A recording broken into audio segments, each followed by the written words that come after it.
శివాలయం విష్ణువాలయం యొక్క నీడ ఒక్క చోట పడేటట్టుగా ఉండి ప్రదక్షిణం చేస్తే వాడు సాక్షాత్తుగా కాశీ క్షేత్రం లాంటి క్షేత్రాల్లో ప్రదక్షిణం చేయడంతో సమానం. రెండు నీడలు పడాలి. మాకు కాకినాడలో ఉన్నాయి అలా రెండు దేవాలయాలు.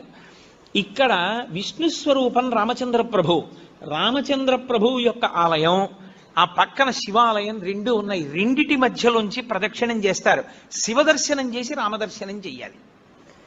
అంత గొప్ప అమరిక. అసలు ఆ కళ్యాణ మంటపం ఒక అద్భుతం.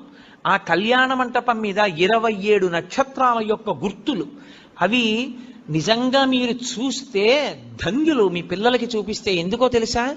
మృగశీర్ష నక్షత్రం ఆకాశంలో ఎలా ప్రకాశిస్తుందో, హస్తా నక్షత్రం ఎలా ప్రకాశిస్తుందో భాద్రపద మాసంలో, అవన్నీ నక్షత్ర శాస్త్రం చదువుతుంటే అబ్బా అలా ఉంటుందా నక్షత్రం ఆకాశంలో అనుకుంటాం.